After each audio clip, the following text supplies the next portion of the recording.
Là, je pense que je me suis accroché, il va falloir que je fasse attention, il va vraiment falloir que je sois précis dans les lancers, sinon je vais faire beaucoup de montage dans la journée. Mais bon, le but c'est de faire des poissons, ça a fonctionné, vous venez de le voir, mais bon, malheureusement, il faut recommencer. Alors bah, c'est l'opportunité de vous montrer mes montages, hein. Il y en a différents, chaque pêcheur, chacun a ses montages. Le principal après, c'est d'avoir confiance en ce que vous faites, et puis on s'améliore au fur et à mesure du temps.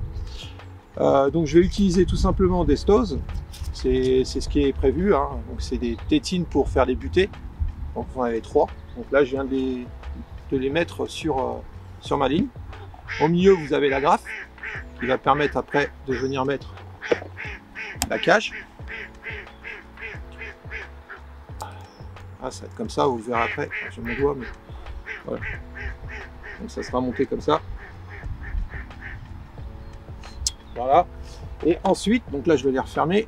Bon, la difficulté là, c'est ce que je vais vous montrer. Je vais être obligé de refaire une torsade. Voilà. Donc je mets un peu de distance. Alors du coup, bah, la distance que j'avais prévue tout à l'heure pour lancer, bah, tout est perdu parce qu'il faut que je recommence. Et ça, c'est comme ça, c'est les aléas de la pêche. Alors je vais chercher un coup de change. Bon, voilà. Donc ça, c'est les coups de change. On connaît, hein, c'est la facilité, c'est de pouvoir changer de bas de ligne en cours de pêche. Donc je vais vous montrer. Voilà, j'en prends un.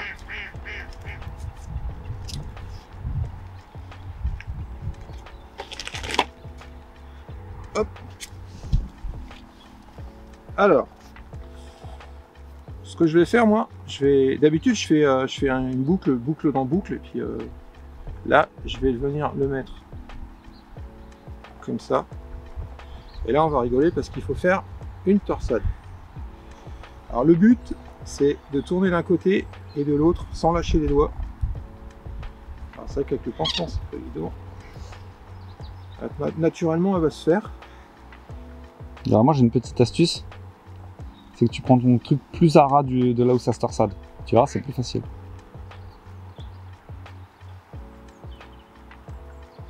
Ouais, c'est vrai. Ok, donc on est reparti. Alors le but, bah, c'est... Alors quand on pêche, des fois le fil il vrille facilement.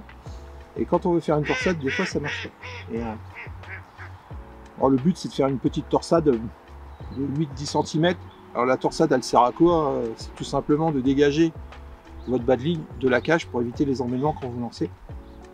On rigidifie sur 8-10 cm la ligne, donc vous allez avoir quelque chose de rigide, et du coup bah, votre bas de ligne en lançant, il n'ira pas s'entourer autour de votre cage. Voilà. Ouais, il faut prendre son temps. Alors ce qu'on peut faire aussi, c'est tirer un petit peu, et naturellement elle va se resserrer, c'est pour resserrer un peu les spires entre le nylon. Voilà. Là, je pense que c'est pas mal. Ici, bah, après ce qu'on fait, moi je fais une boucle, et je viens faire un nœud en fait. Alors bien penser à humidifier hein, quand même. Voilà, toc. Et on coupe l'excédent.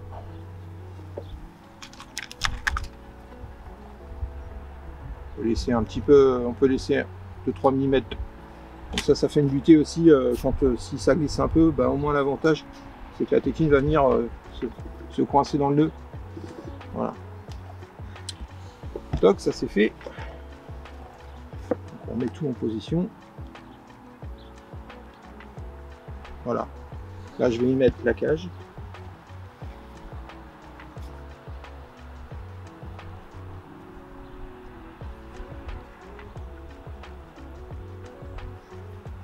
Voilà, la ligne est prête, tout simplement. Vous avez vu, c'est pas bien compliqué. C'est mon approche à moi. Comme je vous disais tout à l'heure, il y aura d'autres pêcheurs, il y aura d'autres techniques. Mais je pense que pour commencer, pour ceux qui voudraient s'initier à la pêche au feeder à la cage, c'est un montage assez simple, ligne directe. Voilà. Donc au début, la torsade, moi je la faisais pas.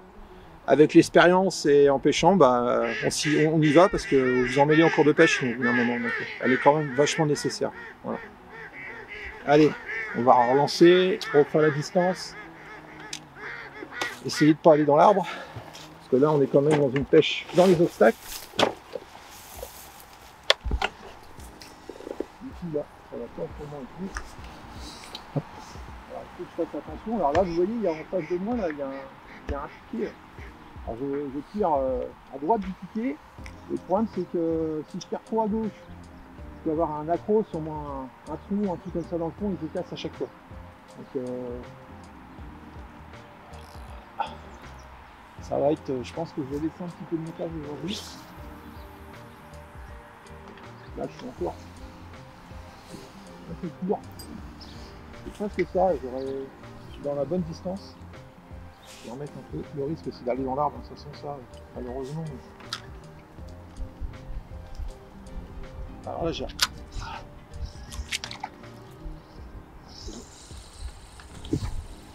Ah, c'est l'hiver, il faut qu'on pêche quand même précisément, quoi. On abordera le sujet ensemble après, mais c'est important d'essayer d'aller dans des endroits où on pense que les poissons vont être, parce que là, les poissons ne bougent pas beaucoup, l'eau est froide. Donc il faut essayer de les trouver dans les endroits où elles sont en zone de confort. Aujourd'hui, j'ai décidé de pêcher cet arbre. Bon, après, très honnêtement, je connais quand même un peu l'endroit, hein. C'est une chose aussi importante, ça c'est un conseil. Si vous voulez pêcher en hiver, allez dans des endroits que vous connaissez et que vous pratiquez assez souvent. Là, je suis pas mal. Je suis à ras de l'accro là. On va sortir mes fameux KKH. Alors là, c'est pareil, on est en hiver. Il faut descendre de nylon. Là, j'ai quand même fait une belle carpe. Je devais être en hameçon de... Là, c'est même trop gros pour moi aujourd'hui. Là, c'est du 10, 10-24, c'est ce que j'utilise d'habitude. Mais là, je vais... Donc, c'est toujours le risque. On peut avoir quand même un risque de casser si on tombe sur un gros poisson. Mais là, il faut pêcher sur des montages assez fins quand même. Après, c'est la canne qui fait le reste hein, pour les à-coups. Alors, voilà. Ouais, j'étais en 14-19 centièmes. Là, on est dans les accros, c'est risqué quand même. Je vais mettre du 19 par 12. Hameçon de 12, bas de ligne de 19. Et je peux peut-être même mettre une vrille à la rigueur, ça sera peut-être même mieux. Parce que là, j'étais avec une baille caoutchouc, mais je vais mettre une vrille. Bon, après, ça, c'est le ressentiment du pêcheur. Il est là. Ouais, c'est même mieux ça. Bah ouais. Voilà. En fait, voilà, je vais monter ça aujourd'hui du 19 par 16. Vous voyez, hein, c'est assez fin. Ça n'empêche pas de faire des gros poissons, mais c'est vraiment avoir un appât qui se... Bah, la poisse, là je suis sur un appât dense, mais je veux que quand le poisson aspire, il ne sente aucune résistance et qu'il ne relâche pas, quoi. Là, les poissons sont vraiment pas très affamés, donc on a une touche, il ne faut pas la louper, quoi, parce qu'on n'en aura pas 15 000 aujourd'hui. Hein. Donc là, moi, je suis pareil, hein, comme j'ai fait une tresse torsadée de 8 cm à peu près, 8-10 cm. Là, j'ai un bas de ligne de 8 cm, donc ça me fait une distance à peu près de 20 cm de bas de ligne par rapport à ma cage.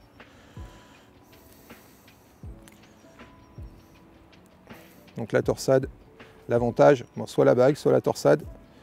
Je trouve quand même qu'avec une torsade, on a tendance quand même à garder un peu plus longtemps le dumbbell. On peut faire plusieurs poissons avec. Parce que la bague, avec le combat, généralement, on perd l'appât, quoi.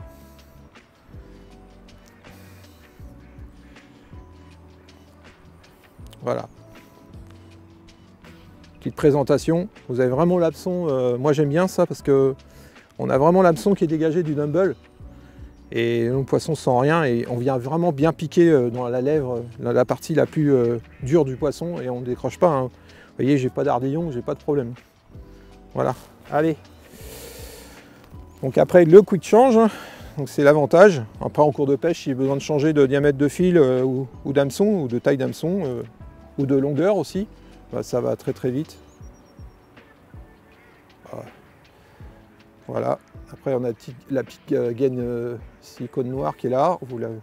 On vient la redescendre. Hop, j'ai ma main. Hop, voilà. Et voilà, le montage est prêt, en sécurité.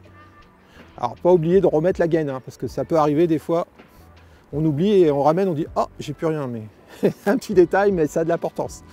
Voilà. Allez, zou. On va essayer de refaire un fiche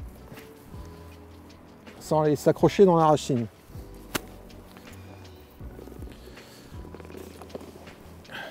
Bien pratique ce siège 360.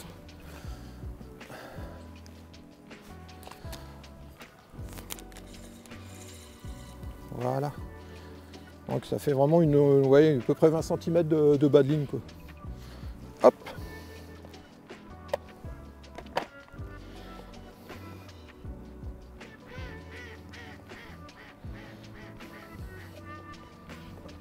Toc. Voilà, petite bouchée. Donc là, je vous dirai ce que j'ai mis dans la mixture après, dans la préparation de ce mélange. Mais ça a l'air de fonctionner, en tout cas, ça a piégé un poisson. Bon alors là, maintenant, il faut te concentrer. Parfait.